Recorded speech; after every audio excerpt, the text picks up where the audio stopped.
I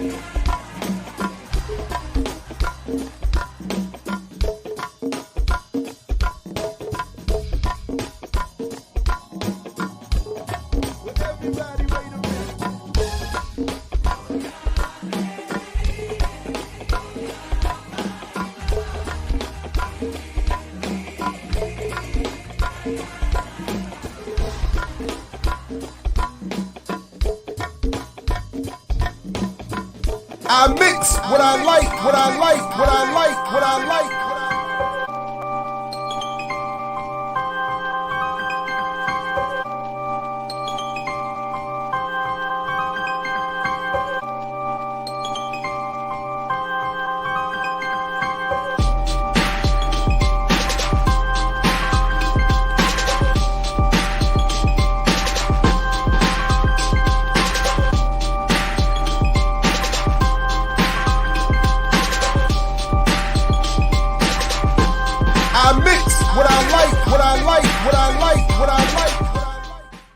I mix what I like, what I like, what I like, what I like.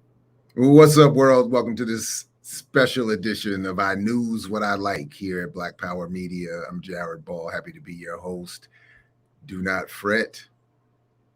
This is not an error of your computer or the internet or anyone else. This is an impromptu last-minute adjustment that has been made necessary by the vicissitudes of global events, which have pulled my comrades into other aspects of their lives and careers. So we will have to table, unfortunately for this week, our planned discussion of George Jackson's Blood in My Eye until next week when Guerrilla Intellectual University returns. And in the meantime, between time, you get me, a little Newsday morning. I mix what I like. I got a couple things put together for you, but of course, feel free to jump in yourselves. I'll peep into the chat here in a little bit and get your input. Feel free. I have zero issues if folks want to catch Brother Diallo's on his channel, his live this morning. I think he does his radio show also on his YouTube channel right now, I believe. So you can catch that live if you want and come on back here. I have zero issues with that. Or you can stay here and catch his later on. Of course, he and Geechee will be back with me on Friday.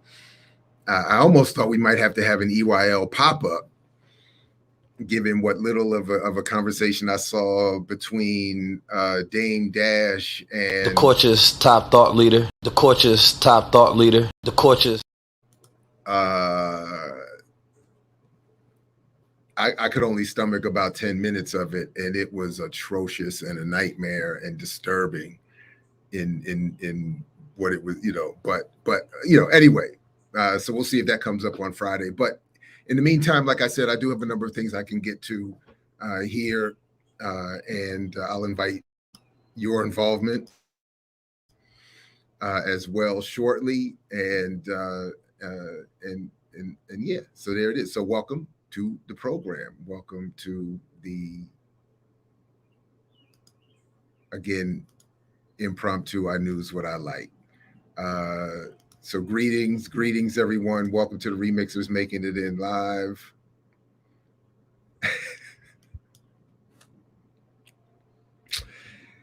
Emma, and yet you're still welcome. And yes, Dr. West will be here Wednesday, 2 p.m. Eastern, live and direct with myself, Kalanji, and Kamal, as we did during his first visit, which he seems to have enjoyed, and again is unlike any other discussion he's ever had. And I've obviously not seen all of the conversations he's had, but publicly or privately. But of all the public conversations Dr. West has had,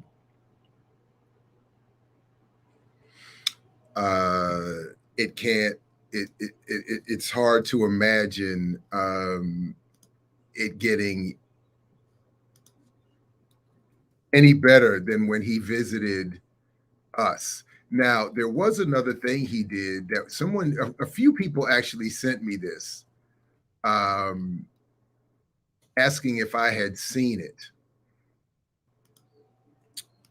And I am going to show you a little bit. Not only had I seen it, well, not seen it actually, I had heard it. Speaking of West's most triumphant public performances, not only had I heard it. Greetings, greetings, greetings. Thank you, Nelson. And appreciate you. Quiet enough to think. Yeah, that's why I like the early mornings. Like, I've been up for hours. This is late in the day for me. 8 a.m. East Coast time. But yeah. So I'm actually going to take a moment to show you all a little bit of this, because again, a number of people, I kind of like when it doesn't happen that often, and I don't want to exaggerate the amount, but a handful of people all sent me this video clip after, I think, the last video I put up about Dr. West coming to the platform or returning to the platform, or no, the video I had done about him announcing his presidential election campaign.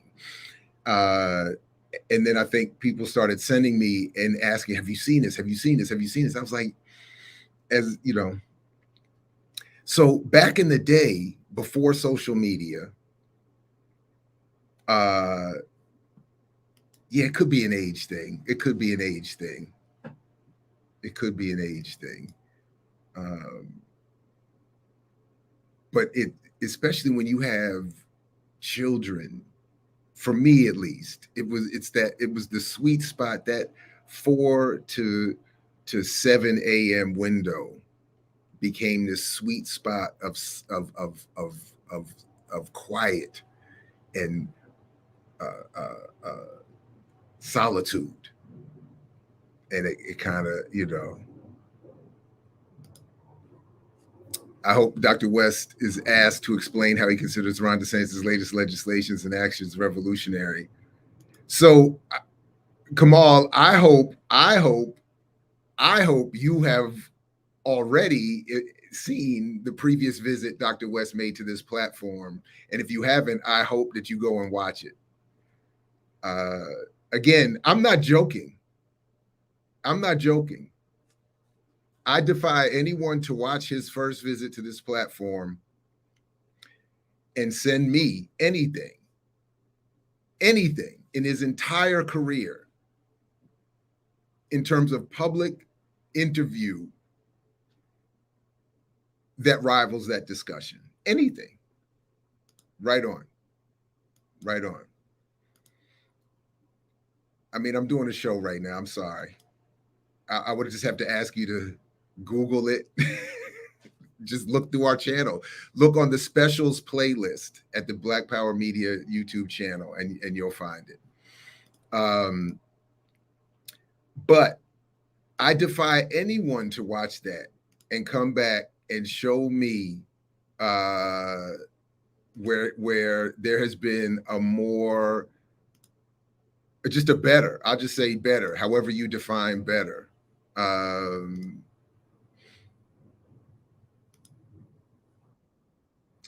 So you know what? I've already, there's even a couple of clips from it on there as well already. But even though even live, that's how easy it was. If you just go to the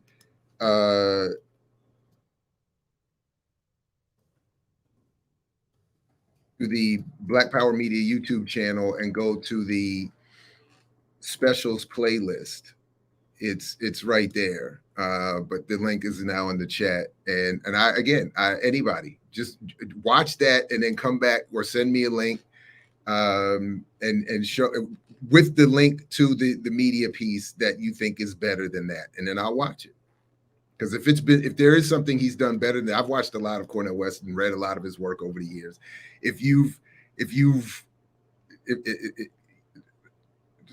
So if there's something better, I would like to see it. Thank you, Kamal. Right on. I like that. Right on. But that said, I do want I want to play a little bit, in part because what was sent to me was this video, which I had not seen until years later, because back in the day, before social media, and again, I love how it worked out. Initially I was in the military, in the Navy, on the USS John F. Kennedy aircraft carrier in the middle of the ocean, and I'm starting to try to politicize myself. And I'm reading, and I don't know, I don't know exactly how many, but it was definitely more than it was several, because it became almost a theme of the books that usually older brothers were giving me to read. And then later books I started to even order for purchase through a variety of pre-Amazon, however we were doing it back then. In the front fold of the book would be this stamp for Everyone's Place in Baltimore, Maryland. It was crazy. And I made a mental note. I'm like, I never knew of this place. And when I get home, I'm gonna make a note. And I did. And over the years, throughout the early 90s, mid 90s, all of the 90s, I delivered pizzas well throughout grad school even. So even into the early 2000s, I was still delivering pizza on and off as a side job. And what I would do, even though I was delivering out here in Howard County in Columbia, Maryland, I would make a run into Baltimore very often after work, or even sometimes before work, because you would have tip money. So I'd have a bunch of cash, and I would make a couple stops. One of them would be to North Carey Street. Shout out to North Carey Street, and then on around the corner to Everyone's Place. So it would be like a full 360 degree procurement, day of procurement. Yeah.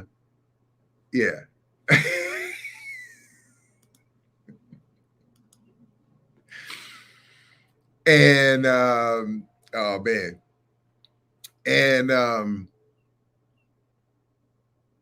And at Everyone's Place, almost all the time, I would get these lecture tapes on cassette, and then later on CD. And then I would, while I was delivering, between mixtapes and lecture tapes, create this environment in my car, like this new media environment, which eventually became Free Mix Radio, the original mixtape radio show, and the subject of my dissertation. And I Mix What I Like, a mixtape manifesto. So it's all connected. But on those lecture tapes, one of them was The Meeting, a 1992, I believe, meeting between Dr. John Henrik Clarke, CornelWest, in an event moderated by Dr. Greg Carr, who at the time I had never heard of. And I listened to this thing. I can't even tell you how many times I listened to this thing. Dozens might not even be an exaggeration. And I remember, and years later, I think I first met welcome back, Casey. I feel like you've been here before. Oh, and there was this one time, it was so funny, adventures in drug sales. But it was so funny because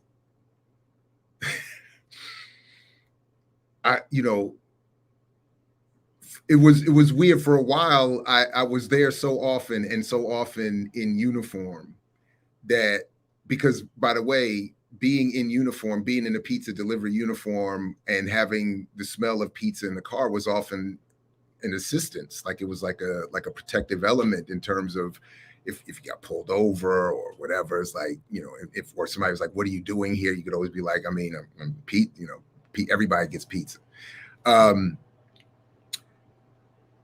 But I go through my Carey Street, and usually people would see me, they'd be like, oh, it's the pizza man. Obviously I don't look like I'm from that neighborhood, and then I'm in my pizza uniform, and then they know why and it would be helpful because then it would also identify me, and people would know who were there, why I'm there, and it sped things up and had nice little interactions. Even, you know, it's like little joke, oh, the pizza man, you know, pizza man. And so I would come through, but one day there was some miscommunication. And as the exchange is made, and as I start driving away, slowly I look down. I'm like, oh, this isn't right. And I hear, yo, and I see dude come trotting up back up to the car, and he misunderstood why I was there, and we were the wrong one for the wrong one. So the one that I asked for was a one of I want to say it's probably heroin or something. And I was like, this is not what I'm here for. So I was like, and then we quickly got clear. He reached out to whoever needed to be reached out to. We had a little smile, a little joke. It was a little funny moment of levity. Anyway, welcome, Jay Miles. Welcome. And again, Blood in My Eye Part 2 will resume next week when GIU resumes. Kalanji and Dr. James were called into other areas of life and duty. So shout out to them, and we'll be back with that. So that's why you're getting this. So anyway, so I get this tape, and years later, I think I met Dr. Carr for the first time. This would have been, I don't know, 96, 97, 98, somewhere around there. Several years after this tape had come out, after this event had occurred, and after this tape had even made its way through all the bootlegs down to everyone's place and into my car. And when I met Dr. Carr, and for years afterwards, I would tell him, and it was true. When I first listened to his moderation, because I thought his moderation in this debate was phenomenal. And I said, he takes shots at Asante. He's the questions he's raising. You see everything you see what of him that you see now. You see all of the you know, obviously you'll see here he's younger, but you see all of the brilliance, the recall, the style, the flair. I mean, Carr, you know, it was clear he was a superstar. So when I met him, I was already impressed. And I told him, I said, listen, I have used your moderation, and this is fact. I've repeated this to him for years. I have used your moderation as a marker for my own intellectual development. And by that, I meant when I first started listening to this debate and Carr's moderation and questions, I didn't even understand the questions. I'm driving around. I remember vividly thinking consciously, I got work to do because I don't even understand. Never mind endeavoring an answer to the questions. I don't even understand the questions. I don't get the context. I don't get all that I would need to get. I clearly have work to do.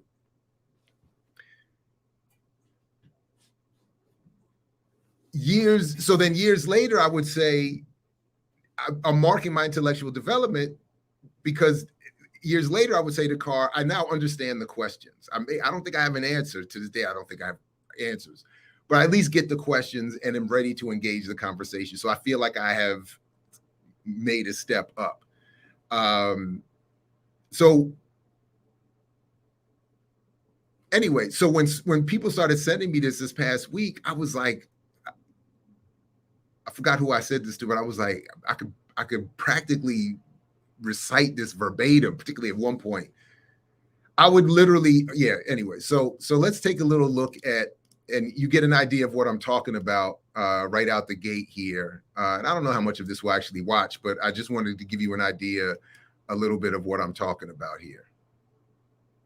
And I'll share the link and put this in the show description if anybody's. This is a historic moment because this is not a dialogue between minor figures on the African intellectual landscape, not of the past decade or generation, but of the past century, not of the past century, but this is a dialogue between African intellectuals who are giants in their own right since our forced departure from our home. And with that, what I want to do is, first, I guess, set the ground rules if they're agreeable to the gentlemen. I have your permission, Elder, to continue, I take it. Yes, sir. Dr. West, ready to go? All right. And in the words of Dr. West, Patricia Williams and the Village Voice Literary Supplement, October 1992, there's going to be no voyeurism here. We're at home. This isn't Rashawn. This isn't any place else where there's non-African. This is a family discussion. We want to engage in a full and frank critical dialogue. With that in mind, let's sit down and Dr. let's be frank. Come on, ground, come on. We'll have opening statements, Dr. Clarke, Dr. West, briefly, and then I have several questions that I prepared, and then we're going to open up for the crowd.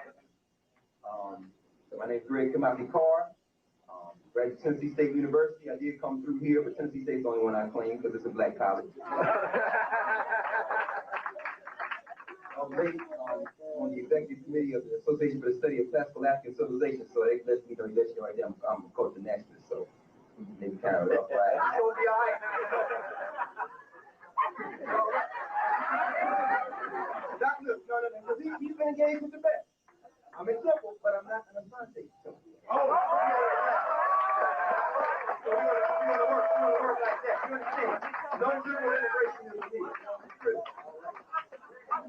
And in all fairness, now, I want y'all to know why they, one of the reasons they asked me to come and moderate this debate. Because in addition to sitting at the feet of Elder John Henrik Clarke for a few years, critical, the ethical dimensions of Marxist thought, American invasion of philosophy, genealogy, pragmatism, both the new volumes that you had, including Keeping Faith, all that stuff been read, and I ain't saying I understood it all, but I was working with it.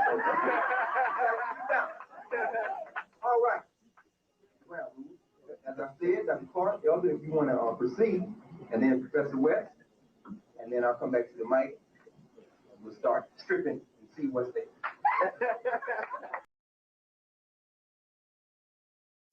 So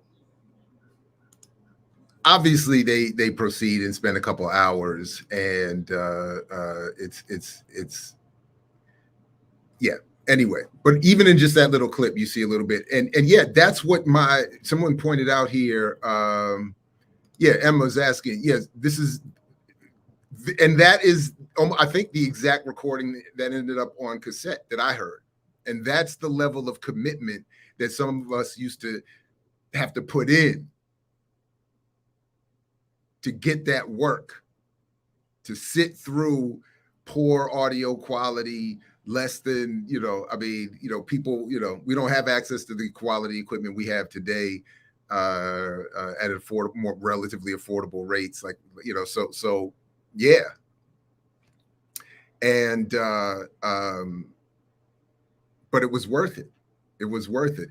But so, and all I will say is, so when I've been politely and whatever critical of Dr. Carr over these last couple of years, it's not without some history and background and long-term engagement with him and his work. In other words, it's not some I pop up brand new and have something to say. And there's just zero chance, I mean, that you wouldn't recognize the what I'm saying. So that's all. And thank you for coming back, Casey. Appreciate you. Yeah, YouTube. Yeah, everybody, check your subscriptions. Make sure you subscribed, and then you always have to double check. And if you can become a member to the channel, do that too. Support via Patreon as well, if you can. Whatever floats your boat, as they say. But definitely double check, because yes, I understand that things can get a little funky. So thank you, Casey, for coming back. And DC Joe Black, thank you very much for the super chat. Love the Joe. Love DC, man. DC. Shout out to DC. I guess formerly Chocolate City now. Kind of, I don't know, Mocha Blend City now. I don't know. Anyway, so I just want to start with that little bit. And I do encourage people to watch that discussion. And I've always credited West with being willing to even engage in those spaces where you're in these Black nationalist spaces. He's clearly not on his home turf. And while he would be speaking anywhere and everywhere else, he would not ever refuse that audience. So I've always respected him for that. Yeah. Mocha City. Thank you for joining the Patreon. Fred Hampton is my hero. Appreciate that.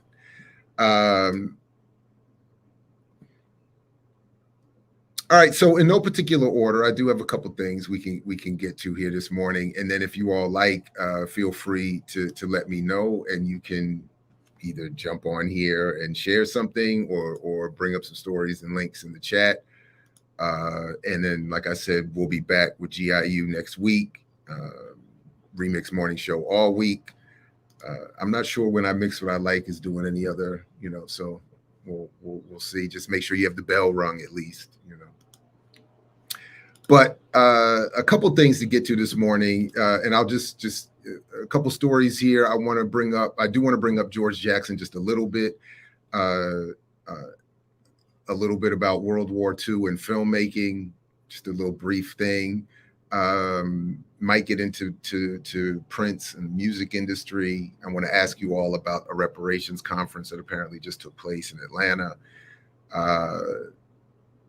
Going to continue to promote the book launch July 1st, Saturday evening, 7 p.m. Eastern. So please do, if you can, get a copy of the second edition, or at least just come hang out and bring your questions, comments, criticisms, and your, I don't know, lucky charms. If there will be some giveaways, and we're also going to do some reduced cost book purchases with money raised during those segments going to a variety of different entities. So we're going to raise some money for some political prisoner work. And I don't know, and maybe we'll let you all pick where the money goes, So in other words, it's going to be,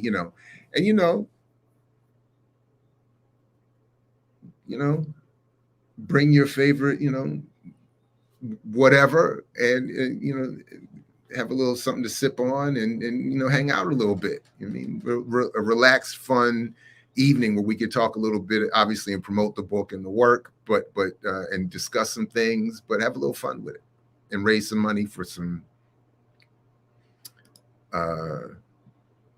folks who deserve it. So speaking of that, though, the story here initially caught my eye, and the link is already in the show description because it referenced somebody who has been on this show before. I don't like them. Professor Mark Blythe, who is an economist. So this story coming out of Naked Capitalism, I just thought was interesting from just this morning. Does economics do more harm than good? Political scientist and iconoclast Mark Blythe, again, former guest on this program, interviews George DiMartino about his new book, which critiques economics as an often destructive endeavor. From the overview of this talk, in 1849, the historian and philosopher Thomas Carlyle referred to economics as the dismal science. The pejorative stuck and is still slung by critics of the field today. But what if economics is worse than dismal? What if it is harmful? George DiMartino's recent book, The Tragic Science: How Economists Cause Harm Even as They Aspire to Do Good, makes exactly that claim, that economists aren't just ineffective at solving social problems, they often end up creating new ones. By the way, I was leaving my little rundown and forgot to finish it, that after we get through some of these and some of the issues I raised previously, I want to talk about and continue a slow motion discussion and review of the Party for Socialism and Liberation's Socialist Reconstruction. So we're going to do chapter 1 in probably about 30 minutes or so. And then we can come back to some Q&A, criticisms if you all like, and have time for, interest for, et cetera, and so forth. which I think is important given what it sounds like this book is saying and this discussion is offering between Blythe and DiMartino. But continuing here, worse still, since economics lacks a meaningful criteria for defining what harm is, economists often don't know how to measure and fix the problems they create. So his point is to find ways towards a more socially engaged version of economics. DiMartino points out that economists have influence but no power. Ironically, the same position McKinsey occupies, which I thought was interesting. So this story, obviously, selfishly for me, has two hooks into my buying power work. One, Blythe being formerly a guest on this program to talk about it and to, in his own way, confirm my argument. I mean, not in his own way. I mean, he agreed and confirmed the accuracy of my argument, among other things. And it was gently criticized by the chat for his stance on Zimbabwe. Anyway, but more importantly, it doesn't matter how incorrect he may be elsewhere, is that he agreed with me. So let's focus on what's important, folks. Stay focused. Anyway, but the other point is that in the second edition of the Buying Power book is I talk more about McKinsey and Company and their increasing intervention in this realm of Black economic advisement and buying power mythology. And as this story is pointing out, McKinsey is not interested in economists or analysis having power at minimum, at maximum, or most. They would want maybe some influence. They're happy to read some reports, get some data, but they're not interested in economists actually having power. That is to be left to McKinsey and the folks that hire them. But then lastly here, DiMartino argues that if a policy is not robust enough to survive less than perfect production, maybe it wasn't robust enough to recommend in the first place. It similarly debunks the idea that if a policy change on paper produces more net gains than loss, the winners can always pay off the ones who suffer. But not only does that seldom happen, DiMartino points out that some losses are incommensurable, that they can't be reduced to a monetary calculus like species loss. So in other words, and to my selfish purposes, what this story seems to be saying, and what these authors seem to be saying, or what this discussion seems to be saying, is that policy is, if not dominant or predominant, or should be seen as predominant, it is essential, and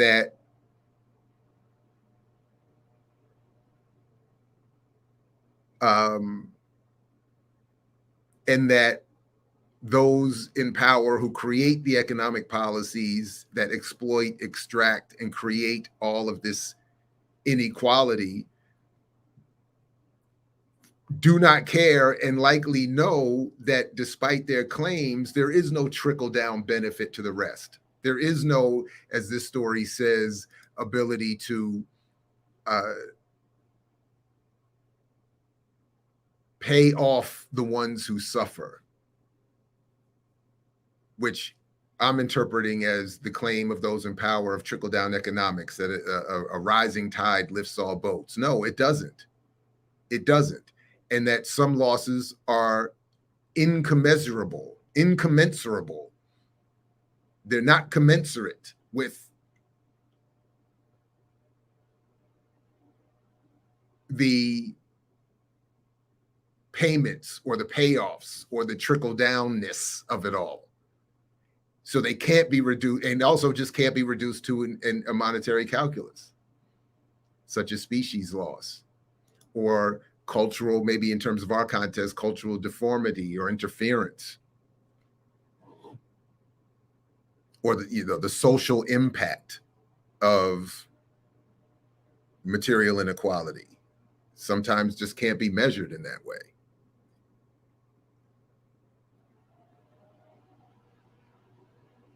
Anyway, so there we go. Let me just set that there. Okay, sorry about that.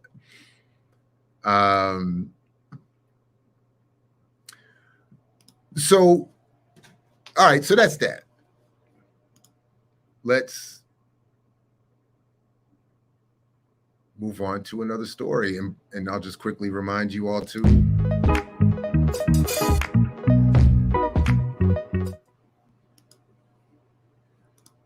All right, let's see here. Make sure, I think my inputs got and outputs got interfered with here. One more time.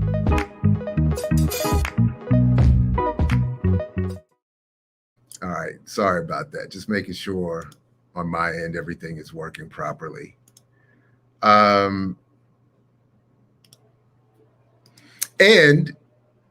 the socialist reconstruction work, I think, is important in terms of that the question raised by Blythe and DiMartino about economic policy and what can be done. So, though we're not doing our GIU discussion of Blood in My Eye this week, though we will resume that next week, there is something here that I did want to bring up that is going to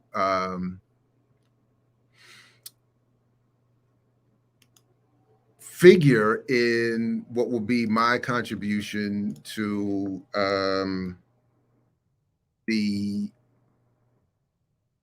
me pull this up here since I'm going to mention it. Might as well shout them out as well. So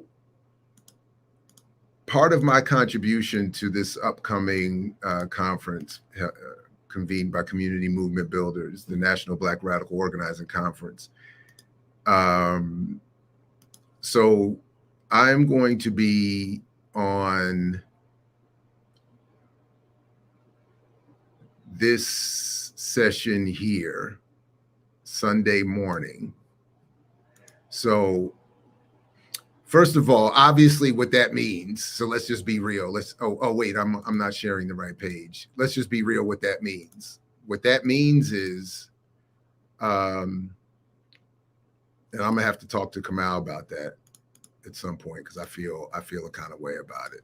What that really means is that, so I'm on this panel here Sunday morning, Propaganda, the Fight for Hearts and Minds of the Masses. And as I'm preparing my comments, I'm noting that you know, obviously they're saying, you know, Jared is not a highlight of the conference. Sunday morning, you know, he's not.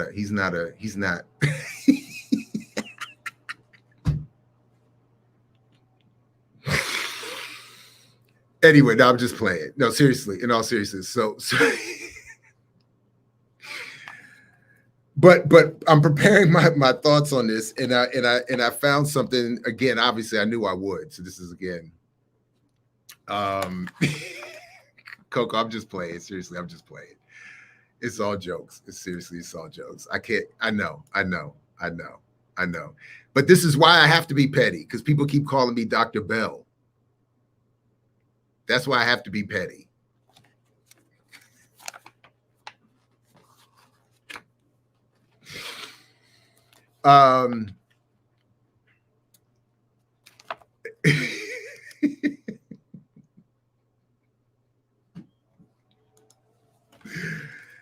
What's up, Tafari? Hey, seriously, is there?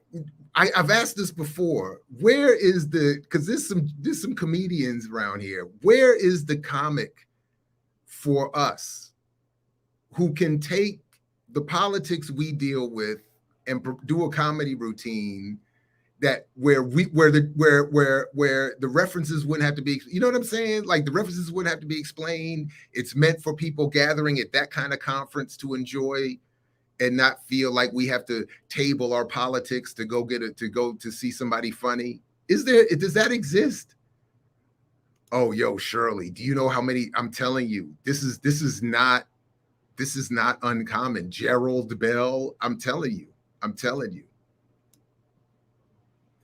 So like, where is that? Why? I think we should, I know, but that's what I'm saying. Where's they need to be organized out, like organize their routine outside of the chat and put on a show. That's what I'm saying. I'm putting the call out.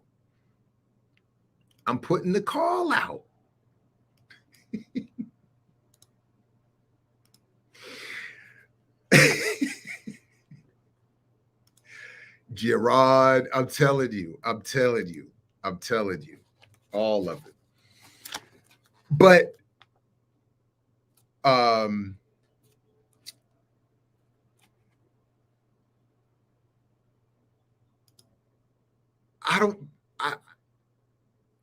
he doesn't have our politics though. I'm saying somebody with our politics. He is funny. Kirkland is funny. But I don't know. Maybe I haven't seen enough. Maybe you're right. I don't know. Yeah. They're out there. They're afraid to get hated on because they know how vicious these chats get. No, Godfrey's not it. I've watched enough of his podcast. It's not even to hate. He's not what I'm talking about. He's still. But did you see when he was told by his Nigerian relatives not to come home because he would be a target? That was deep. That was a deep take on Soda. That was a deep take on Soda. Anyway, let me. So I knew I would, because George has always, and he's offering a lot. But in the reread, I'm seeing something else that I want to use for this. So I'm just going to bring it up here, and I don't know exactly how it'll show up. But this is, first of all, he's got this line in here about the genetics of hierarchy. I forgot how. An examination focused on the history of all major. An examination focused on the history of all the major. This is on page 91 of all the major An examination focused on the history of all the major socio-political institutions of the United States, a study in the genetics of hierarchy, would certainly uncover the totally economic motive underlying the foundations of these institutions. For my purpose, I would broadly divide the major socio-political institutions into two classes, and this is what I want to use.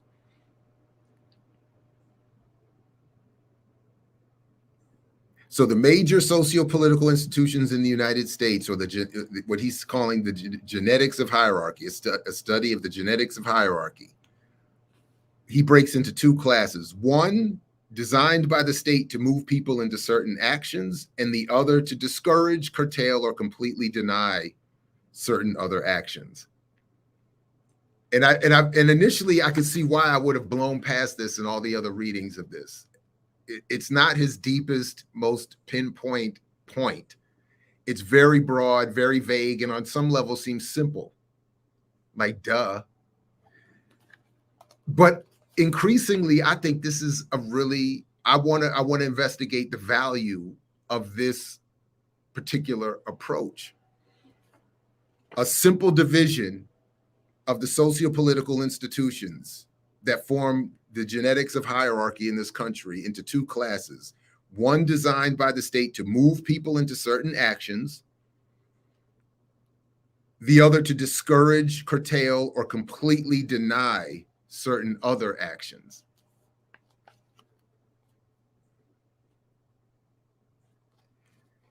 And I think what I'm thinking so far is, again, in terms of propaganda, and where my comments will ultimately end up being in terms of this conference and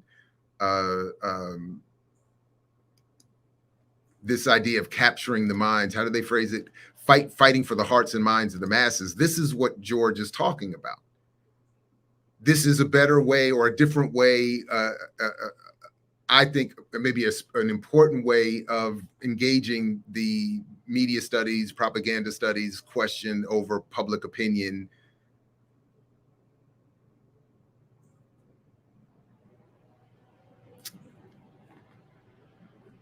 that if it's, yes, obviously, to move people in one direction and discourage another, but what are the directions in particular that George is encouraging, and what are the specific actions he is saying are being targeted for discouragement among the masses and the people? And so that's really all yeah, obviously it's not a fully fleshed out point that I'm making yet, but I like the way, I do want to start with that. Because it's in this section on the next page where he goes into, and I want to bring this up next week and invite people to see how Bashi did visualize this in our video mixtape, where George talks about prior conditioning, which definitely went in my own initial models, and the specifics of Frankenstein. Why did Frankenstein create his monster, and what does the monster represent? Because George does something very special with that I think is fascinating. So shout out to Bashi for the way he put that visually in our mixtape. But okay, yeah. So anyway, yeah, that's it. Just that. What are the directions we're being pushed in versus discouraged from?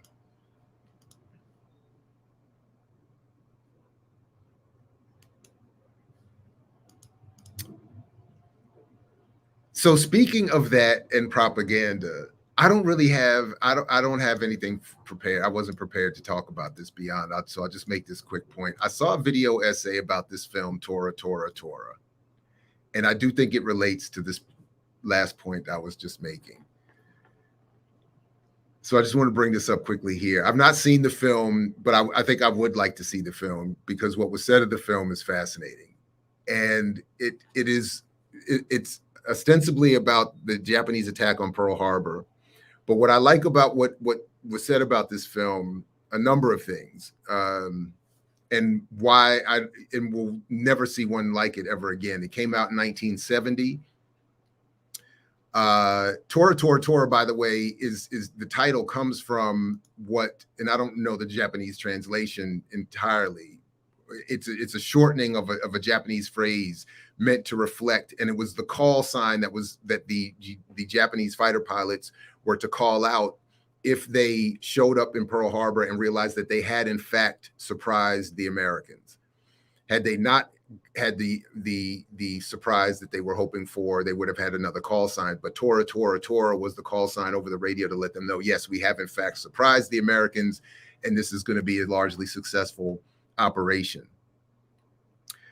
But what they did with this film is apparently they divided it between American and Japanese filmmakers, and had the Japanese film their half of the film from their perspective and the Americans from theirs. So what apparently you end up getting, at least in terms of a Hollywood product, is a very balanced and historically accurate and honest assessment of what happened, why everyone was doing it. Apparently it's a very long film that doesn't involve a lot of action as much as many people would think. And one of the reasons why it was officially not well received when it came out was that it was said to not have enough action, and that it was too balanced for American audiences. But so one, just in terms of filmmaking, I think that's a brilliant way of approaching something like this. Let the two sides, so to speak, produce their own versions, and then you get a more honest, a complete story. But the reason, but that second reason, beyond the claim of it not having enough action, is the real reason why we will never see a film like this again, and why what George was inviting us to consider, or I think he's inviting us to consider in those broad approaches. Because if we get honest assessments of history, and particularly the American and capitalist role in that history, people will respond differently. And there was an acknowledgement, and there has always been, despite the encouraged, again, response among audiences to say it's just entertainment. It's not meant, you're doing too much. It's not going to have any real impact. It is known to do the opposite. And film in particular is known within media studies and propaganda studies to have a decidedly superior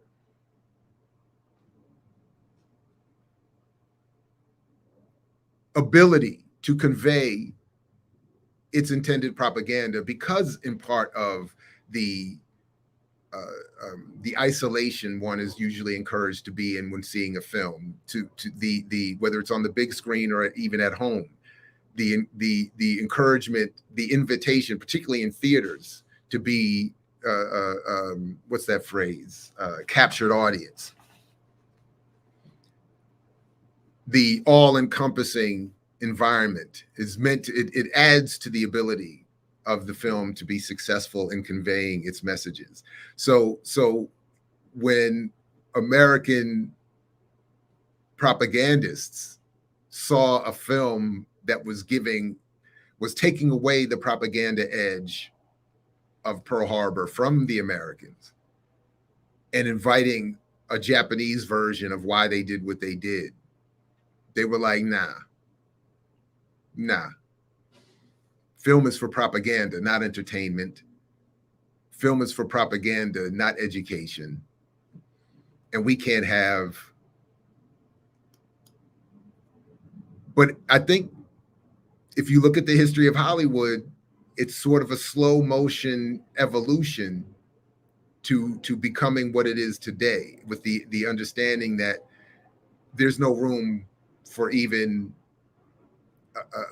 a question of what others might have had to say about something like that. So we would never get a film about 9/11 that considered, again, if we accept the dominant narrative about 9/11, we'll never see a film that considers Al-Qaeda's version of events.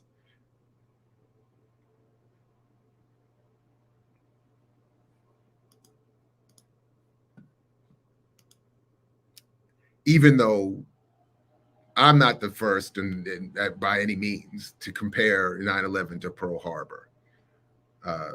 So, and in terms specifically of its propaganda.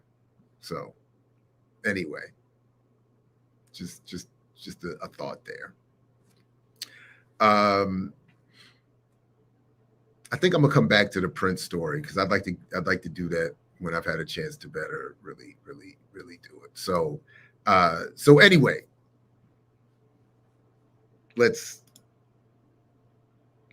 do a quick reminder and come back to a couple more stories. Well, a couple more things, and then the socialist reconstruction. And then if you all want to get involved, please get your chats and comments ready for reintroduction for me to see. Thanks.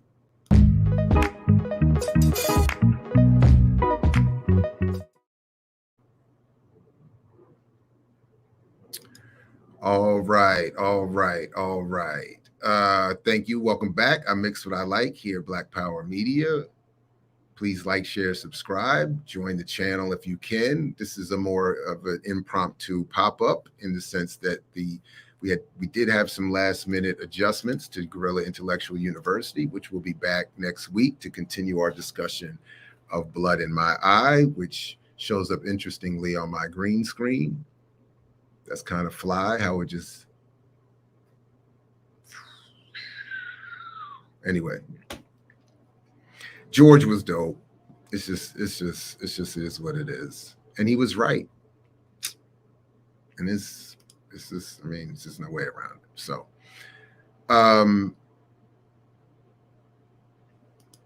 so I mentioned the conference that many of us will be attending and paying attention to later this month. But I just want to ask if anybody, I didn't even know this other one took place. I don't remember us discussing it. Did anybody pay any attention to the Alight, Align, Arise National Conference on Repair from the Decolonizing Wealth Project that took place in Atlanta this past week or so?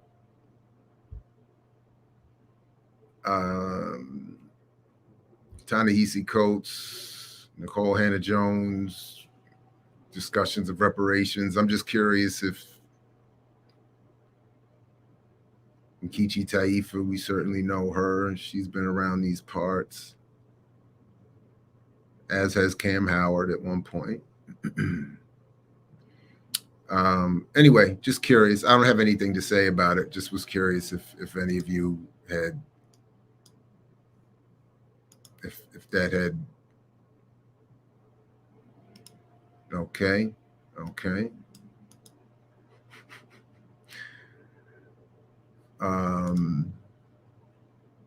Was that not this June? Is that what somebody just said? Yeah, it was. Or you were just making a joke. Okay, I see what you're saying. Okay, I was about to say, am I that far off? Anyway, I was just curious. I didn't know. I didn't even hear anything about it. So so let's just get into this. You know what? So one more, well, at least not one more time, but another time, I do want to say again, please do what you can to come to the book launch on July 1st at 7 p.m. Eastern, right here at BPM, little virtual joint, and with prizes and giveaways. And I do want to hear if you do have a chance to read any of the book and have any criticisms or comments or questions, I would love to get into that then as well. So please, if you can. But let's go ahead and continue on with this. It's not quite blood in my eye, but it's not hot garbage either. Actually, I'm so far really enjoying Socialist Reconstruction from the Party for Socialism and Liberation. I do encourage folks to get it and read it. I'd be very interested in your thoughts. Wait a minute, have we not had a real conversation about reparations on BPM? Hold on, I tell you what, let's come back to that. Let me come back to that. Hold that thought. But I'm really enjoying Socialist Reconstruction from the Party for Socialism and Liberation. And I do encourage folks to check it out. I would love for more of us to engage the work and see what it do. And this first chapter, I went through the introduction a little while ago.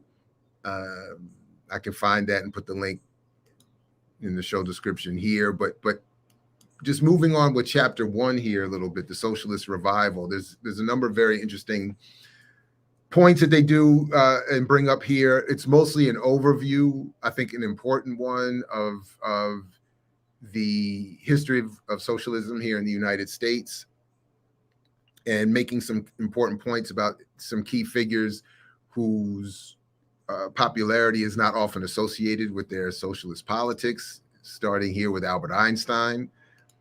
And as they say here, the memory of socialism and its immense contribution to progressive struggles for social and economic rights inside the United States was essentially extinguished or so horribly distorted for the 6 decades after the end of World War II that very few people alive today have any awareness of socialism's role in U.S. history. I will again say, just as another shameless plug, that a very small piece of my Buying Power books argument reflects this history here. The post-World War II rise of propaganda and psychological warfare targeting American citizens and beyond, with the idea that American-led, quote-unquote, democracy and capitalism is the best way forward for the entire planet. And a subset of that was the microcosmic assault on Black people here in the United States, with this idea that Black capitalism and indeed even a more microscopic look at buying power are solutions to centuries of enslavement, colonization, and inequality. So part of the goal, I think, in this book, I think importantly reminds us, is that there has been an assault more generally on the idea of socialism and communism, and then its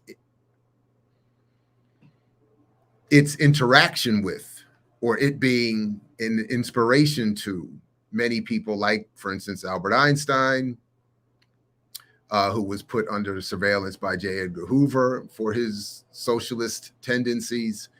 They talk a little bit more here about Dr. King and flat out define him as a socialist, reminding us that as early as 1952, in a letter he was writing to Coretta, in response to her giving him a book on socialism and inviting him to consider it. He wrote that our economic system is going through a radical change, and certainly this change is needed. I would certainly welcome the day to come when there will be a nationalization of industry. Let us continue to hope, work, and pray that in the future we will live to see a warless world, a better distribution of wealth, and a brotherhood that transcends race or color. This is the gospel that I will preach to the world. So as they say here, the book that he got was Edward Bellamy's Looking Backward, published in 1887. And King said that at this point, I must thank you a million times for introducing me to such a stimulating book. You are sweet and thoughtful indeed. The letter also indicates that King was familiar with Karl Marx, that he read at least some of his works and agreed with a well-known Marxist theme. I've learned from reading Marx in books like Bellamy's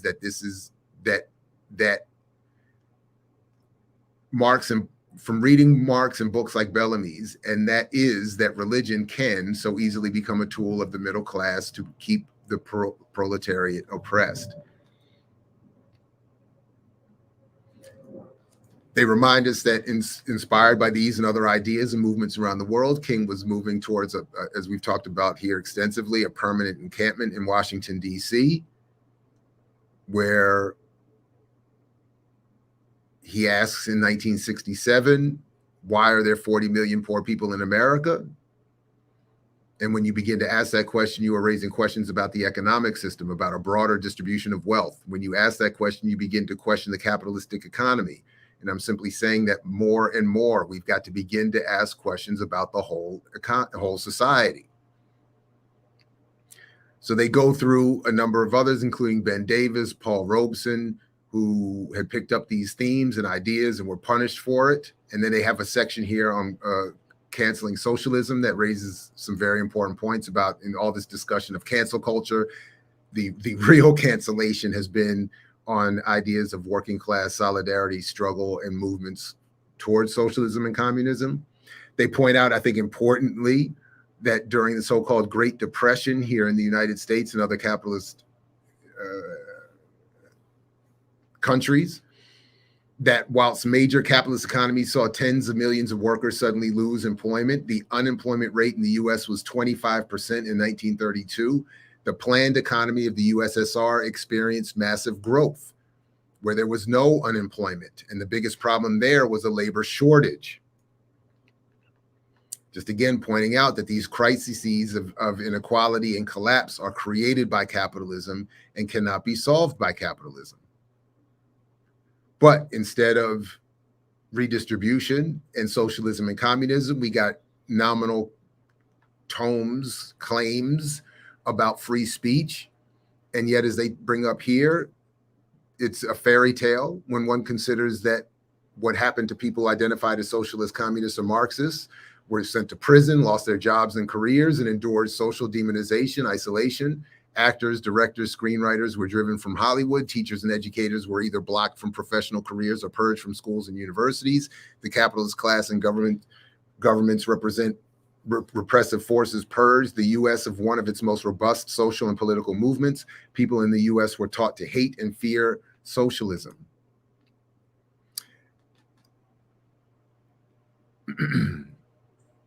I do again. I mean, I think this is important to remind folks. I think there's been a misconception, particularly in some areas within Black studies, even that somehow Marxism, adopting Marxism is a protective measure for academics, and that it's even encouraged.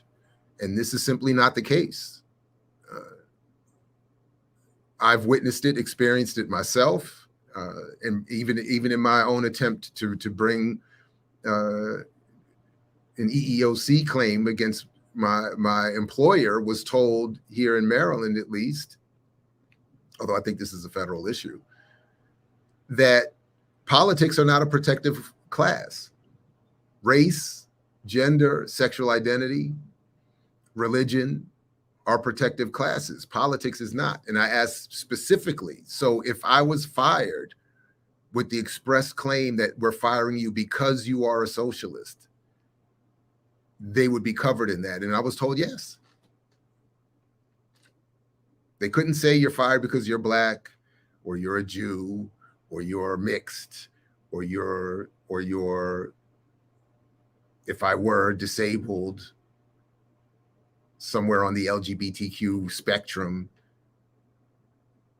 Nope, that is all protected. But if they say, nah, we just don't like, he's Pan-Africanist, he's socialist, he's a GeorgeJacksonist, he's fired, that would be acceptable. They talk about the Wall Street bailouts in the 2008 financial crisis, $660 billion, a $7 trillion in loan guarantees. If you read Pam and is it Russ Martin's and Wall Street on Parade, they've argued that the real total is more like 19 trillion, I believe was the figure they put it at, in what was promised, given, protected, etc.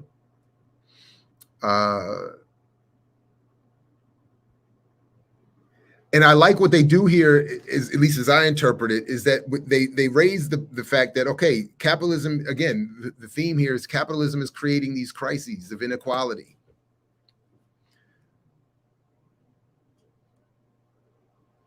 But instead of, again, amending or ending or destroying capitalism, what they do are protective measures. They are safety measures. They are designed to save capitalism. That's what those in power are comfortable engaging in.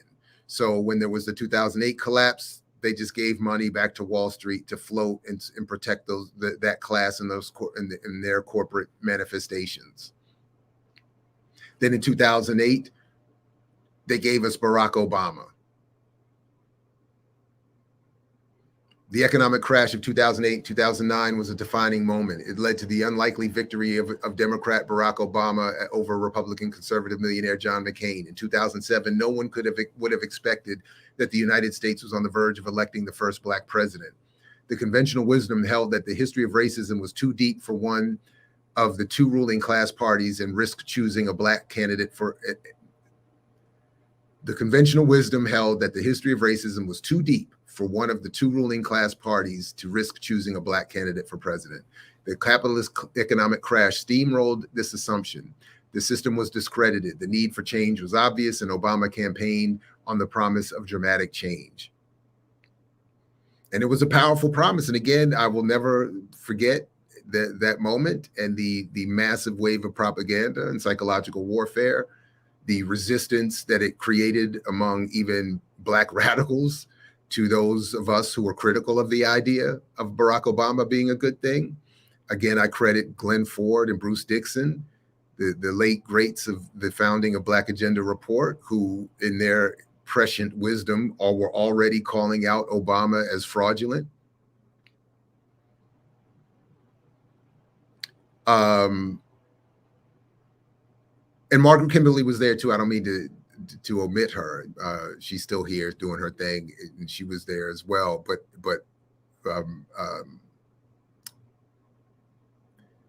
it's just I had a very direct engagement with both Glenn and Bruce, and didn't, so I don't mean to anyway. So, but Black Agenda Report in general was, but the resistance that outlet got, and each of us as individuals got from within Black radical spaces in particular was shocking, I have to say. But Obama was, and I think accurately depicted here as part of that response. And that's what we and others were saying, and not enough, but we're trying to say this is not a solution, this is a response. Again, the great Harlem debate is on our channel. You can go listen for yourselves. Every major Black radical luminary still on the planet in 2008, at least it feels like it, was there. All of them, you can hear for yourself the positions that they took, and you can hear for yourself why some should never have been invited back to offer up another analysis after what they said that day. But I was there. Some of us were there, sat through the whole joint and made sure like good old-fashioned radio journalists used to do. I made sure that my recorder was hooked up to the feed, to the actual feed itself. So you hear it loud and clear, what they all said. Because I knew, part of me knew that day, people were going to permanently entomb themselves with bad analyses. But they somehow were able to come back like the Walking Dead. They rise and rebrand themselves as golly, it's unbelievable. It's unbelievable. It's like the economists that we were talking about at the beginning, who are constantly wrong, but they come back. I talk a little bit about it in my chapter in Cryptoganda, in the second edition of the Myth and Propaganda of Black Buying Power, how these folks rebrand their errors and can come right on back. It's remarkable.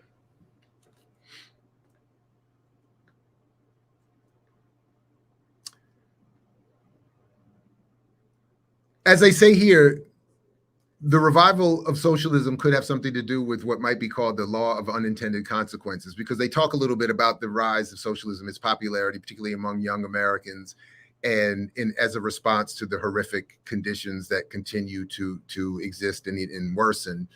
So part of those unintended consequences that, the rise of socialism that had to be, which I should say differently, as a response to the rise of those to those unintended consequences, like the rise of an interest in socialism, we were given things like Obama's presidency.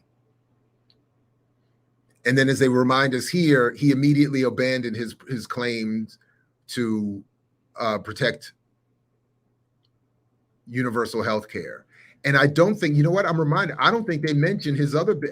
Actually, oddly enough, I think I'm catching a slight little error here, an odd error. Because they mention here that in 2009, the right wing of the Republican Party tried to block the passage of Obama's proposed Affordable Care Act, condemning Obamacare as socialist. They mobilized protest rifles in hand at town hall meetings throughout the country. Stop it. Redefining it as the Tea Party did as Stop Obama's Socialism. But that the irony, as they say here, and it's really not irony, this is another kind of a pet peeve of mine. Irony is never defined. The word has been destroyed by Alanis Morissette, and it's never used properly anymore. And I know I say that as someone who constantly makes errors and doesn't really even care about the language like that. I don't know why it's become a pet peeve, but irony, this is not irony. It's maybe a paradox or something else, but it's not irony. That the point being that Obamacare, quote unquote, was really a Mitt Romney Republican plan and was a replacement of universal health care, which Obama had already planned and agreed to get rid of and not run on, or not bring it to his campaign, or not bring it to his presidency. So Obama had already done it. But what they don't mention, I don't think they mention, I don't remember seeing it, is the Employee Free Choice Act.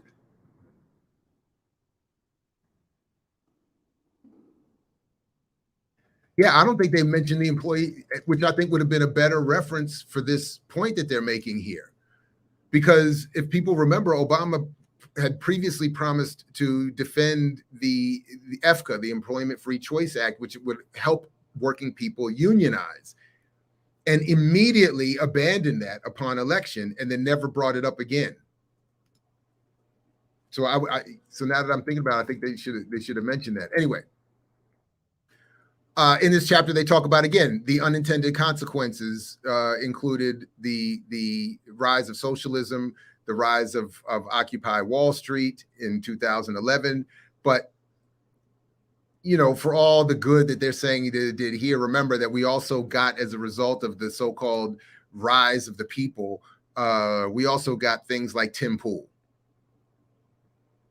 who I believe traces his rise and origins as a people's journalist and a liberal to Occupy Wall Street. So, you know, but I hear, but as they say here, the spread of the Occupy movement alarmed the capitalist class. That is likely true, and that's probably why they made sure we got people like Tim Pool.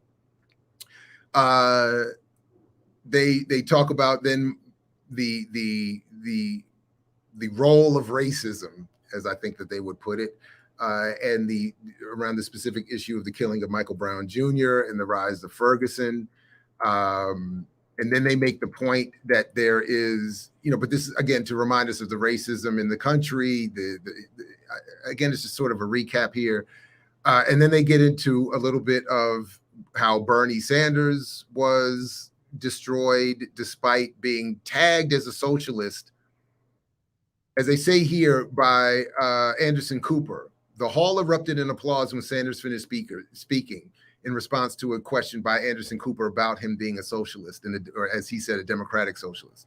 The Sanders campaign reported that their phones and computers lit up with small donations. In the few hours after Cooper pinned the dreaded socialist label on Sanders, the Sanders campaign received more than $3 million in small donations. So the point being here, Sanders Cooper's trying to get rid of him by calling him a socialist, and it in fact inspired more support. So what comes with more support? More repression. And where do you learn more about that? From George Jackson. So that's why we'll be back with him next week. And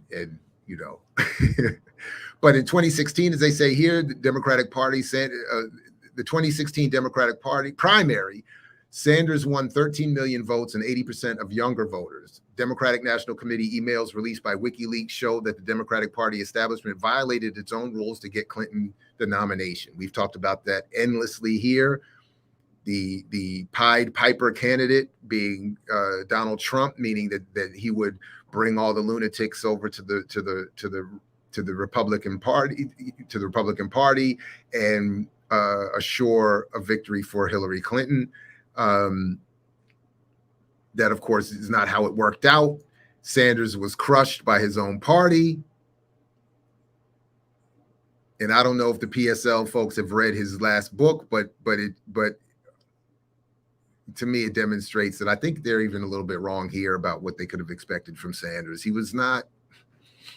Well, I did a whole thing about that. You can see it if you want. I'll put the link in the show description. But Bernie was not, I think, the positive, the bonus that he's given credit for. However,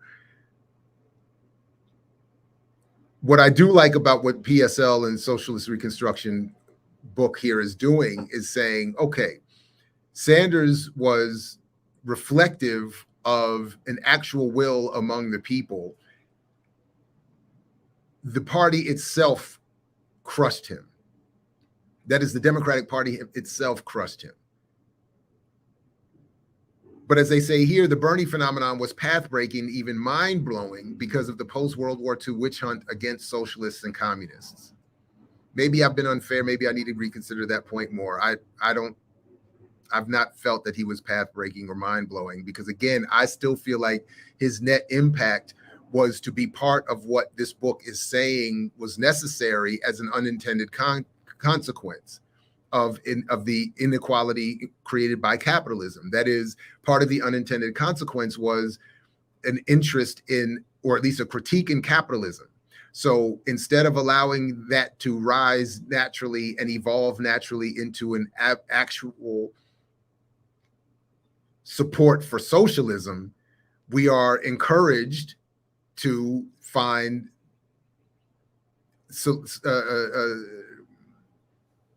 to find our answers in Bernie Sanders and democratic socialism and his presidential runs, or his primary runs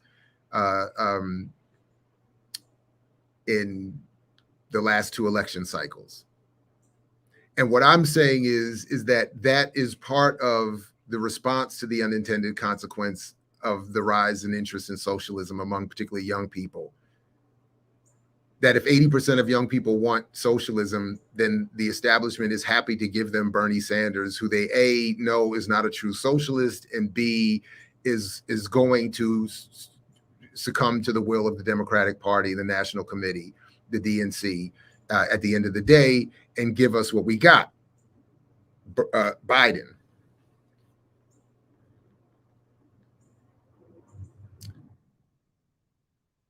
That said, as they say here, as noted at the outset of the chapter, some of the most influential people living in the United States were socialists and communists. Among the better known were Martin Luther King Jr., Coretta Scott King, Paul Robeson, Albert Einstein, Helen Keller, James Baldwin, Lorraine Hansberry, Charlie Chaplin, A. Philip Randolph, Eugene Debs, W.B. Du Bois, Ida B. Wells, John Reed, Huey P. Newton, Kwame Ture, and Bayard Rustin, to name a tiny handful. They played leading, that is, communists and socialists played leading roles in opposing segregation, lynching, apartheid, and all manifestations of Jim Crow police state. At the end of World War II, the Communist Party in the U.S. had approximately 100,000 members and probably 1 million active sympathizers.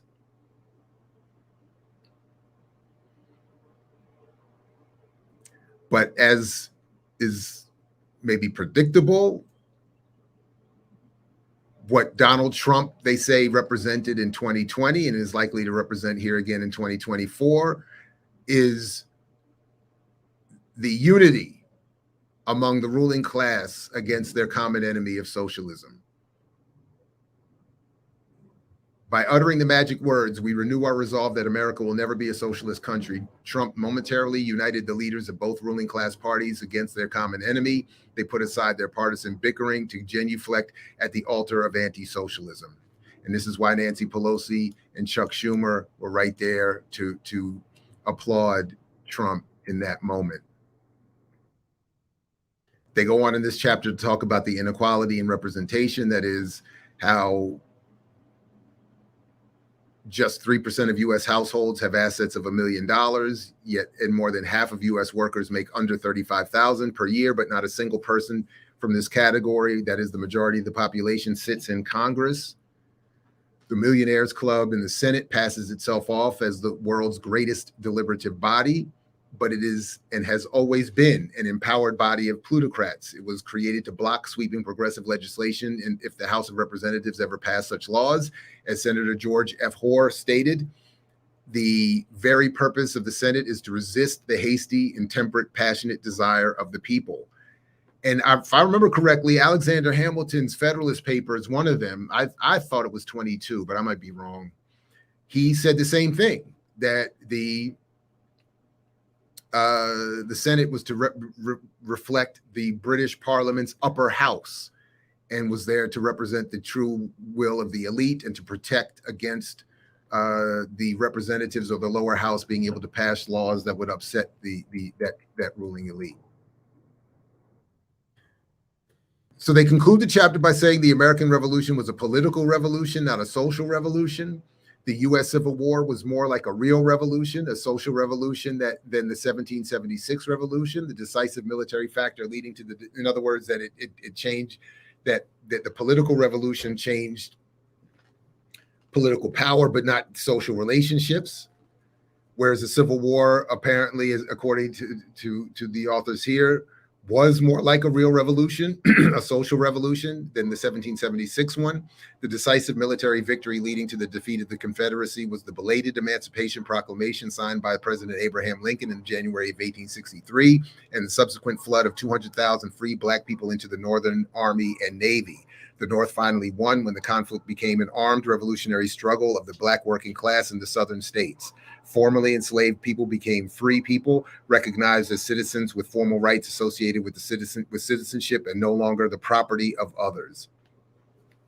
So it is fascinating to be reading George Jackson's Blood in My Eye and his consistent refrain about property rights not being upset the property relations not being upended. So reading that line, the North finally won when the conflict became an armed revolutionary struggle of the Black working class in the southern states. That's exactly what George Jackson is saying about the entire Black colony. That to upend, to create a real revolution, one that upends social relationships, you have to upend property relationships. And that would require, according to Jackson, and apparently what was seen here is happening during the Civil War, an armed revolutionary struggle of the Black working class. By 1876, different factions of the warring capitalists from its south and north overcame their differences, reunited, and empowered the class of former slave owners at the expense of the rights of the aspirations of the formerly enslaved. So this is where they conclude the chapter by talking about the first and second Reconstructions.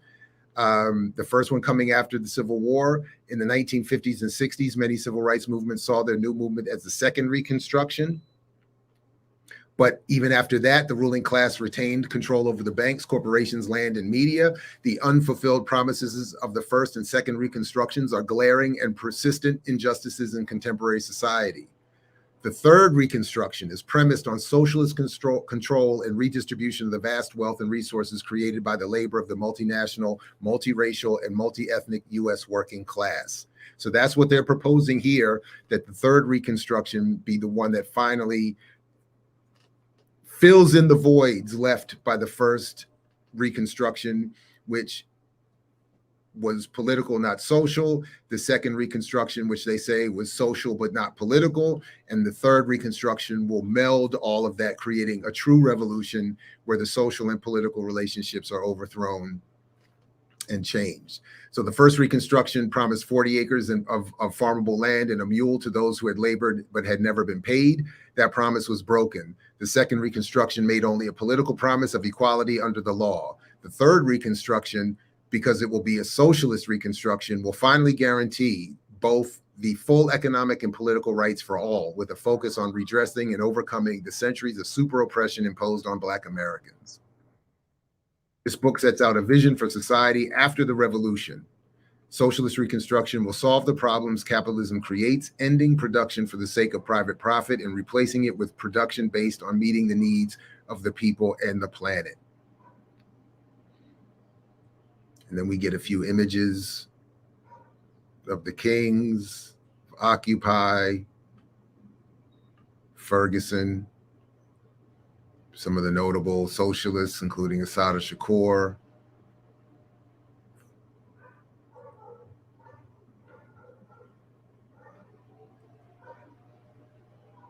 And socialism has a rich and diverse history, much of it that has been hidden.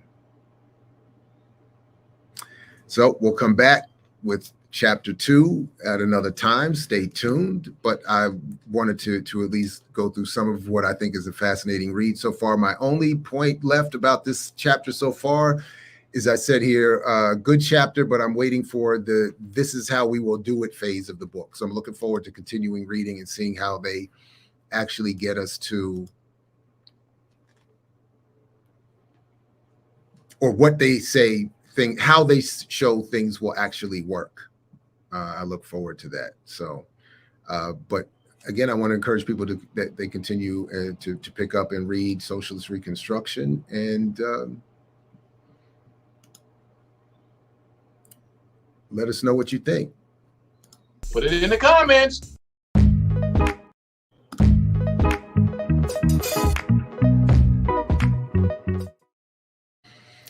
All right, good people. Let's start to turn to a conclusion here this morning. And let me first, before I get to all of the comments, big shout out to ZZ Lion Dad, Marx on Religion, Opium of the People, Introduction, The Critique of Hegel, Philosophy of Right, Socialism, Religion, Lenin, 1905, The Attitude of the Working Party to Religion, Lenin, 1909, Religion is Prosperity, Capitalism. Thank you very much for the super chat. Was just talking a little bit about shout out to the AAPRP and our Toussaint Louverture work study group. We were talking a little bit about that line we're reading Consciencism. We got to do that. We need to bring that here as well. In Nkrumah's Consciencism, and he's talking about Marx and Engels a little bit, and we were considering what Marx actually meant by that point of the opium of the people. And I think it's misunderstood, but I want to revisit that and get a little more clarity and come back to it at another point. But thank you, ZZ Lion, for that. Thank you to Nega74. New member, thank you, comrade, for providing a blueprint for a powerful foundation. No, thank you, appreciate you. And I saved this from before. Manny Nile, thank you. Can we have a real convo about reparations on PPM? Because I'm very confused about it and want everyone and what everyone is asking for. They say the word, but then you got to go to a damn conference to understand. So I think we've had a number of real conversations here about reparations. And obviously I'm happy to have many more, but I think we have had a few. And we've raised questions around why many radical activists have never really considered reparations as an issue, how reparations might be, what the different forms it might take. My exchange with Sandy Darity about it is on the platform. We've had several roundtables with Dr. Winbush. And then several of us have had different takes on the platform on different shows. So I would encourage folks to revisit some of that, but also stay tuned. I'm happy to do it again. In certain circles, my name gets dragged because I've invited Dr. Barbara Ransby on here. When we were on Dr. Mark Lamont Hill's show a couple of years ago, we had a disagreement about what is and is not reparations. And I would have loved for her to take up that invitation. But I remember, and I aired some of it here, that the differences were around, specifically, I remember the issue of the Illinois payments. She was calling them reparations to the Illinois residents getting $20,000 for homes. And I was, wanting to raise, what value is that? And even as a model beyond, what value would that be? And what would the end result be? What would the impact on particularly radical politics be if that is considered reparations and accepted as acceptable reparations? What if Darity's version, if I believe $300,000 plus some other institutional support per individual who could identify at least one grandparent who had been enslaved, I think was his rubric, he and his wife's rubric. What does that mean in terms of its impact? And I'm not so sure it's a net positive, and I do think there's a lot of conservative hustlerism around the issue itself. Because if the focus can be reparations, which is, I think it's actually, this is interesting. Because part of my argument has been, so connecting it to socialist reconstruction, part of my argument has been that reparations as an issue has been encouraged, even among conservatives, for them to, as a straw to shoot down, because what it would require, the levels of support nationally and across race and class and ethnicity,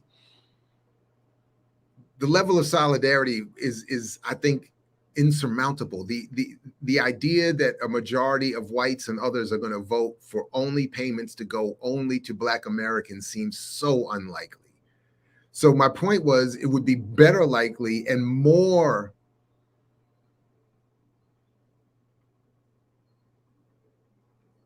and would net more in terms of resources if we engaged. If the goal is to engage the federal government, which is obviously the case for reparations supporters, if that is the goal, to engage them on the principles of above board politics, which is the case for those reparations supporters, then why not make it a more broad-based claim that is more likely, I think, to be successful, which would be one that targets the 20 trillion GDP that would be redistributed more equitably for everyone. You would be more likely to get more support from more segments of the people, of the population, and you're likely to get more in terms of salaries, healthcare, home ownership, direct payments, debt cancellation, and on and on and on. I think you'd end up netting more for Black people in perpetuity than just a specific reparations deal, where even if every one of us got 300,000, look, I'm telling you, this Freedom Scholar experiment with me is, I think, if, for instance, if I could get permission, I won't be able to, but if I could get permission from my wife to get to like detail the impact on our family,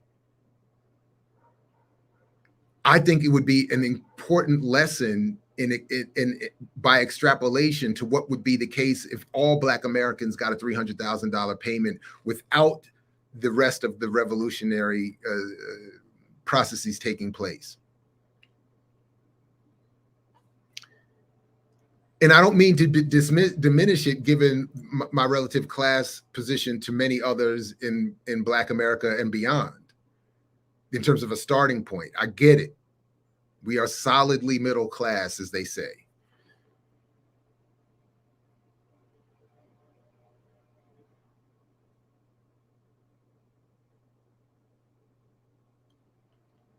But what would, I mean, even just think, what if everybody in the hood got 250,000 or 300,000?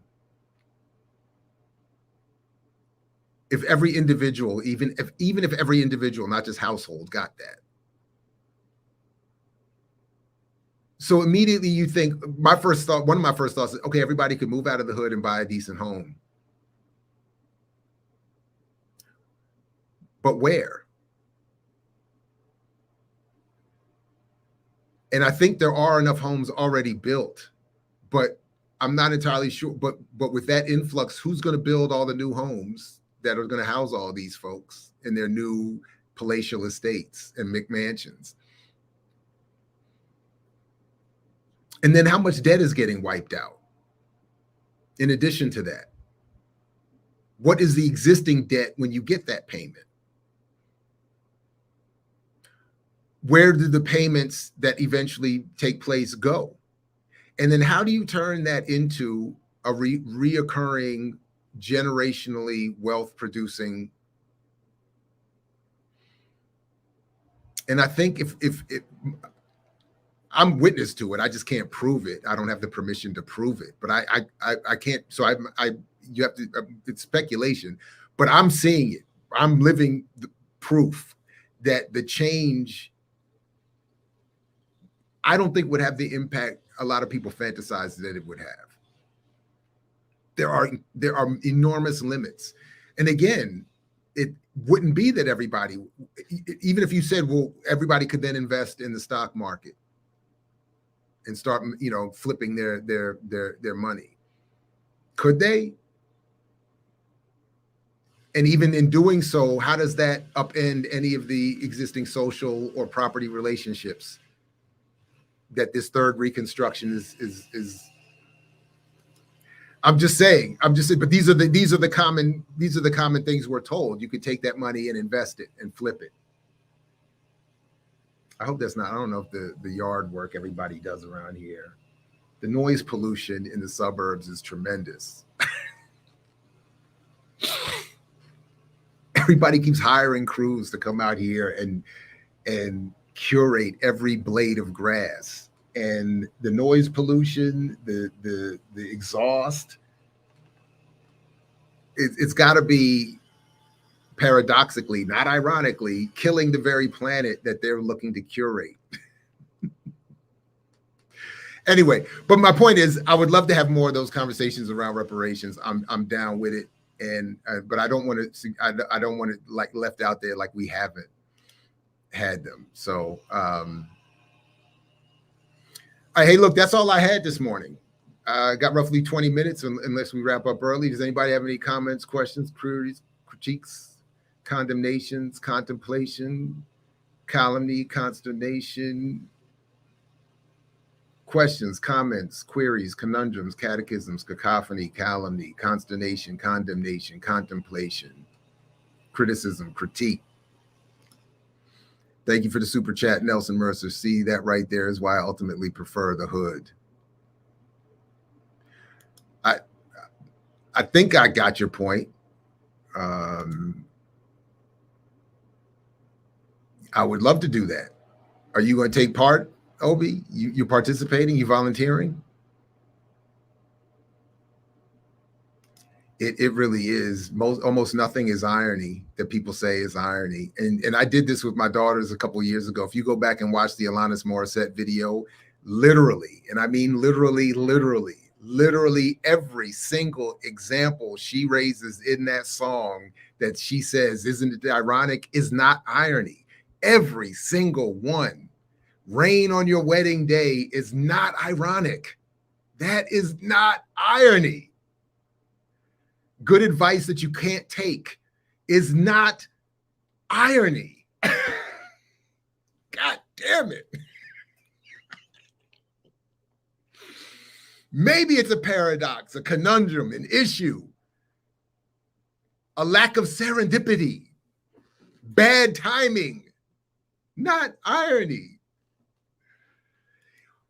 That would be, Ricky, if she did the song knowing she's making a joke by not making one reference to irony in a song that isn't it ironic, then the song would be ironic. If she did that on purpose, I'm not giving her credit for that. I don't think she did it on purpose.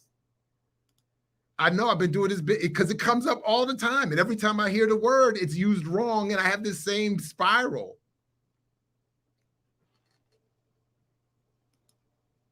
She did. She said she did that as a joke. She sent me the link. I don't believe you. In her defense, she was asking a question rather than making a statement.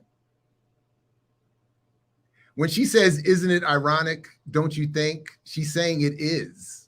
She's not asking, do you think it is? I'm not really sure. So no, I don't agree with you on that one. I don't agree with you on that one. That's not, she's not asking questions. She's saying, isn't it ironic? Don't you think? Isn't, like I'm saying right now, isn't she wrong? Don't you think?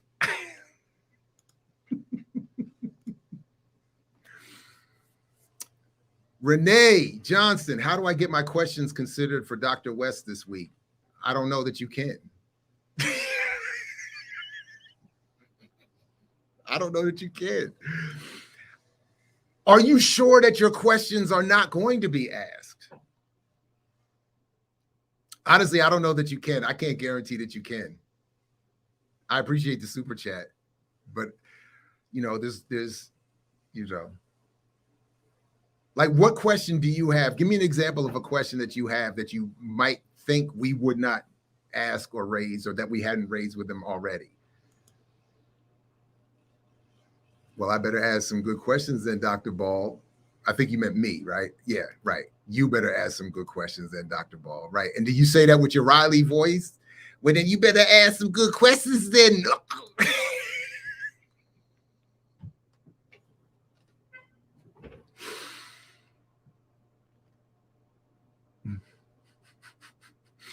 Seriously, Renee, give me an example of a question that you would want asked.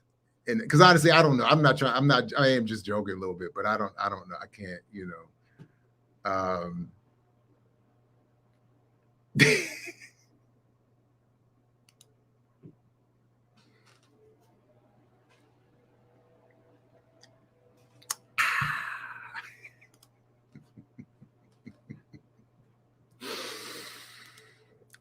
Anyway, I do hope you all tune in, please, and let folks know.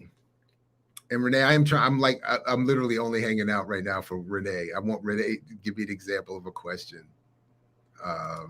What's up, Minister Server? This is actually a good question. What hip hop acts does he think will support his campaign? Now, here's a question. Here's a better question, more specifically.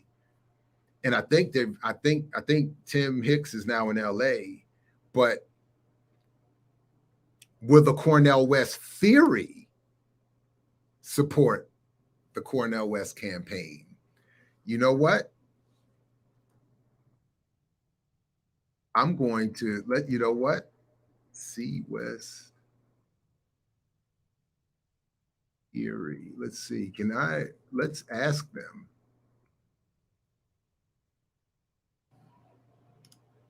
Let's ask them right now.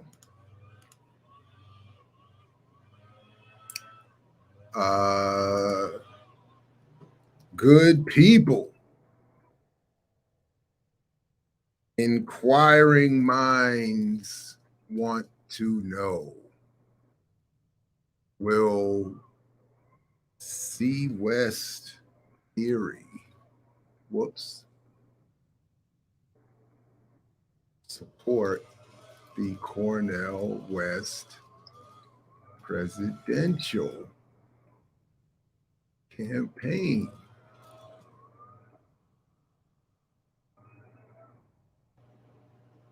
Yes, let's ask them. I love the CornelWest theory.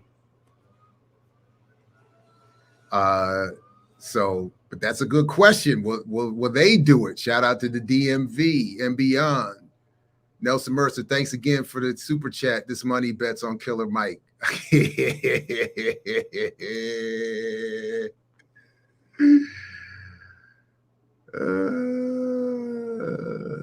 Wait, did Renee come back yet?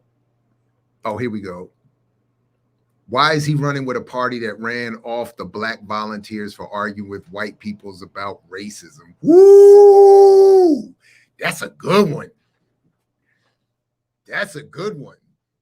So I don't know if it'll be asked exactly this way, but the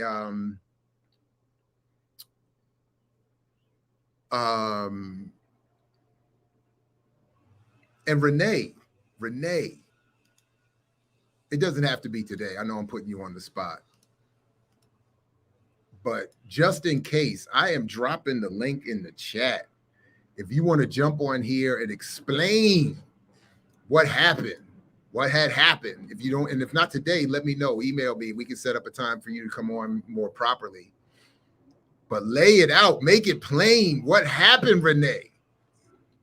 But I do want to, we will be asking, I know we're going to ask, or I'm going to ask, my first two questions, I believe, are going to be, first, what's up with this whole thing about DeSantis and the European classics that I mentioned the other day? Come on, bruh. What's up with that? And then two, what's up with the MPP?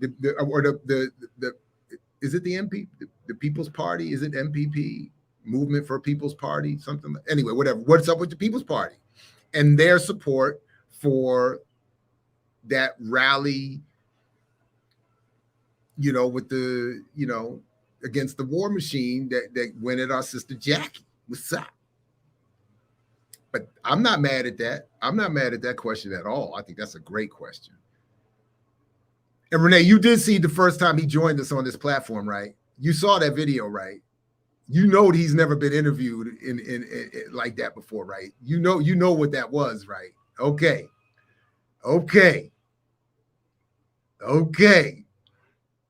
Let's go, Renee. It's like I'm just playing.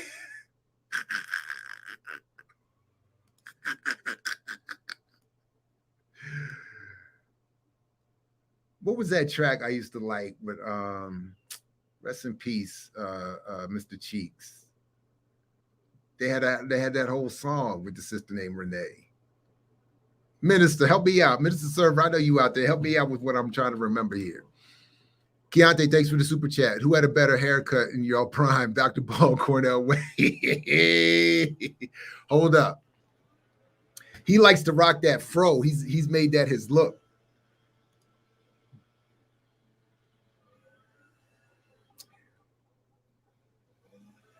But I would put 1988, 89, JB, the fade, that fade I was rocking in the late 80s. Ooh, wee. I might put that up there against anybody.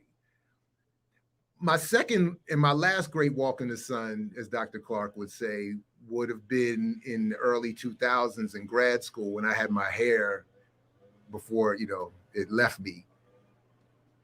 And I did some things. My braided look was kind of fly. my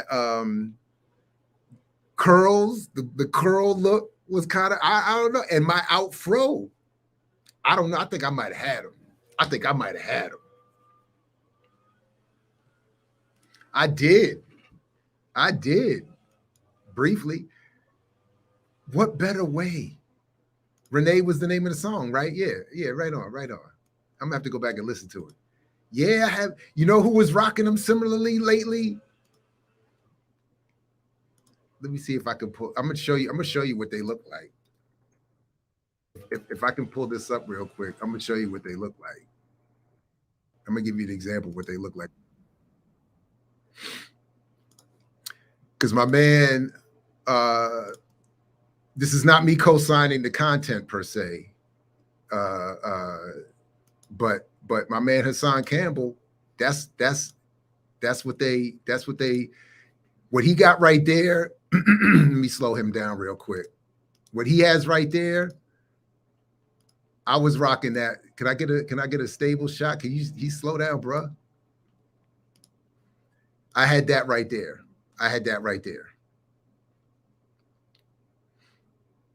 And let me tell you, yeah.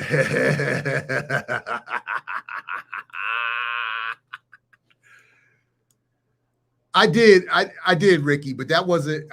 I'm trying to hit the highlights. My yeah. I had that. Because what better way than to spend an afternoon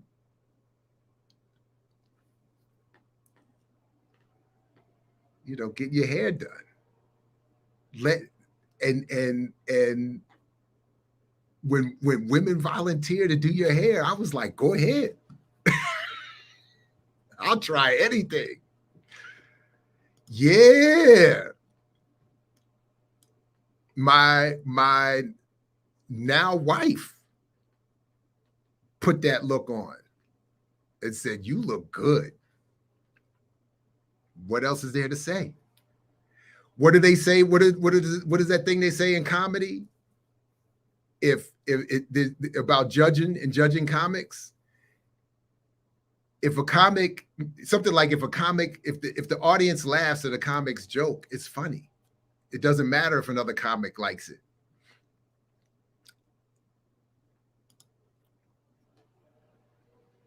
JB for the win. I'm telling you, like my man and I talk about, there's two halves to the game, two halves to life.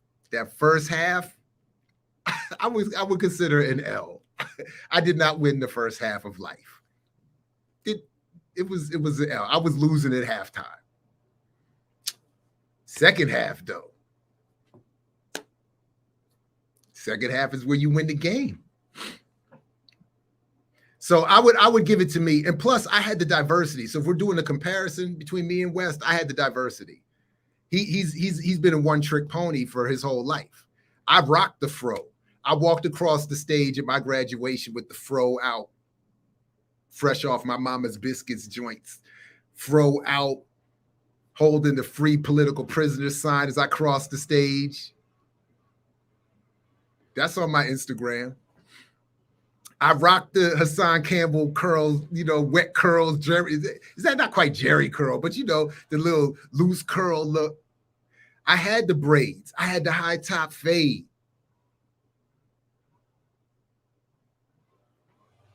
I did the Caesar even before I was bald. So I feel like diversity and styles it gotta be me for the win. The second half is, I'm telling you, I came out, Sugar Booger, I came out the locker room at halftime ready to go. I was like, that halftime speech was vicious. You gonna go out like that? You gonna let them punk you like that? You gonna take the L like that? I came running out the tunnel for the second half. Rah! Still winning. Hey, nobody was leaving stains on sofas. Anyway, Oh, man. Hey, that second half been vicious, boy. I'm still, except arguably for my career. You could argue that,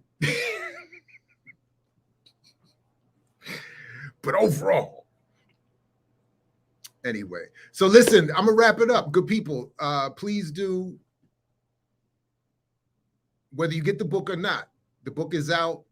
It's not free like last time because y'all didn't have a rebellion. If you want the publisher to give up some free copies, I'm just playing. YouTube, I'm just joking. Google, just playing. Alphabet and alphabets, I was just joking. But if you can get the copy in whatever form and read it in advance of July 1st, 7 p.m. Eastern, please do, and bring your comments, questions, critiques. Seriously, criticism, all of that. Bring all of it. Let's take a couple hours. I'm gonna have something to sip. I'm gonna lay back, and if it starts at 7, by 8, 9 o'clock, you're gonna get all the real answers. Sway. You're gonna get them 3rd, 4th drink answers. All the truth in vino veritas, as them Latins say. But if not, but even if you don't get the book, don't have time, don't have the ability or even the interest, but just want to come hang out and hear a discussion of it, come on through. Maybe you get a free copy that night. Maybe you win a free copy, or maybe you buy a reduced price copy that night, and in so doing, support some other good project. It's all happening. So other than that, the Remix Morning Show is back tomorrow and all week. There's all kinds of content coming on the platform from me, from my comrades.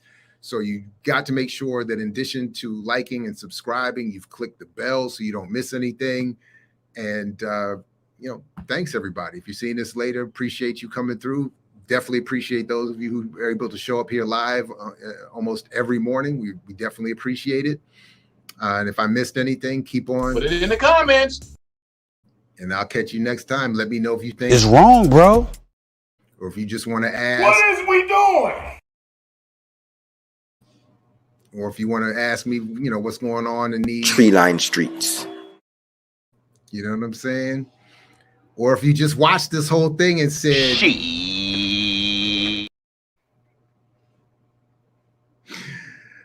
because maybe you didn't get the Message. Anyway, put it in the comments. Come on through. Thanks, everybody. Just trying to keep up. The courteous top thought leader. Catch you next time here at I Mix What I Like. Peace if you're willing to fight for it. Only in the way that Fred Hampton meant when he said it. Thanks again, everybody. Peace. I mix what I like, what I like, what I like.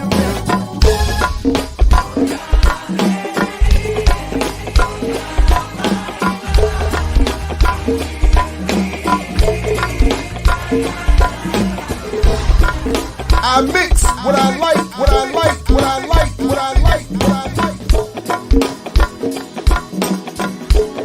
Well, everybody, wait a minute.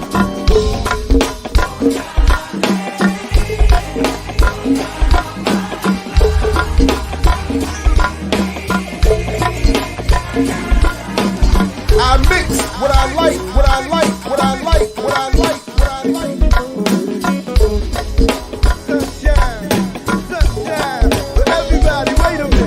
I mix what I like, what I like, what I like, what I like, what I like, what I like.